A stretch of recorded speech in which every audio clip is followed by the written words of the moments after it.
सांवले रंग की संध्या जैसे ही अपनी बहन के कमरे में झाड़ू लगाने जाती है तो उसकी गोरी बहन बड़े घमंड से अपनी माँ साधना को आवाज लगाकर बुलाती है। उफ, आ गई ब्लैक डेक की। माँ कहाँ हो? क्या हुआ मेरी फूल सी किंजल को? माँ, इस काली कलूटी को क्या परेशानी है? जब देखो मुंह उठाकर मेरे कमरे में घुस आती है। मेरे सारे मूड की ऐसी तैसी कर दी। क्या हुआ री? क्यों तू मेरी गोरी बेटी को परेशान कर रही है? कल्लो, आखिर क्या मिलता है तुझे मेरी इस गोरी बेटी का खून चलाकर? देख तो कैसे मेरी बेटी का गुलाब सा चेहरा मुरझा गया है। जा पहले इसके लिए मिक्स फ्रूट का जूस बना कर ले आ। जी माँ।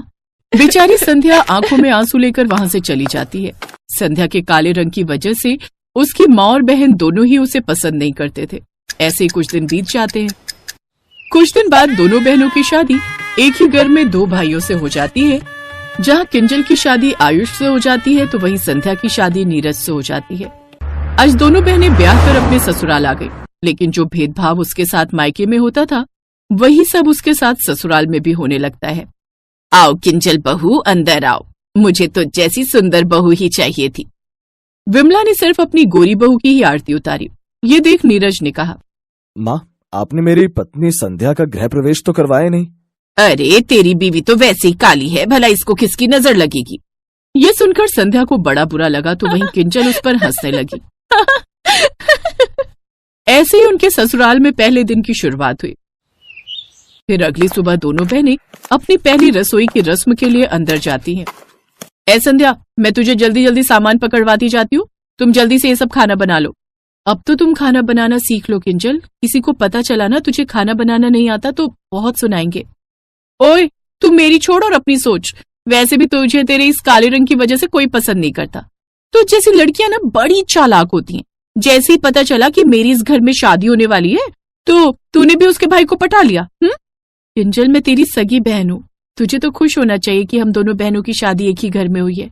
और रही पसंद करने की बात, तो नीरज जी ने मुझे पसंद किया है जब उनके परिवार वाले आयुष के साथ तुम्हें देखने आए थे। ठीक है ठीक है ठीक है, चल अब तू जल्दी से खाना बना, इधर उधर की बातों में समय बर्बाद मत कर। सारा खाना अकेली संध्या ने बनाया और जब सारा खाना बनकर तैयार हो गया तो किंजल ने सबको अपने हाथों से खाना परोसा ताकि सबको यही लगे कि खाना उसने बनाया है। खाना खाने के बाद, वाह किंजल बहू, जितनी तू खूबसूरत है उतना ही अच्छा खाना भी बना लेती है। थैंक यू माँ जी। माँ, वो मेरी पसंद है तो हर चीज में तो परफेक्ट होगी। किंजल अपनी तारीफ सुनकर खुश होती है तो वहीं संध्या ने किसी से कुछ नहीं कहा। फिर उसी रात, नीरज जी, मुझे डर है कि कहीं मेरे काले रंग के कारण आपके दोस्त रिश्तेदार आपका मजाक न उड़ाएं। संध्या, तुम खूबसूरत हो, तुम्हारे नैन नक्श कितने अच्छे हैं, बस तुम्हारा रंग ही तो काला है। और लोग काले कपड़े नहीं पहनते क्या? काला काजल नहीं लगाते क्या? दुनिया काले रंग का इस्तेमाल करती है, लेकिन पता नहीं क्यों काले रंग से इतनी नफरत करती है। अपने पति के मुंह से ये सब प्यारी बातें सुनकर संध्या को बड़ा अच्छा लगा।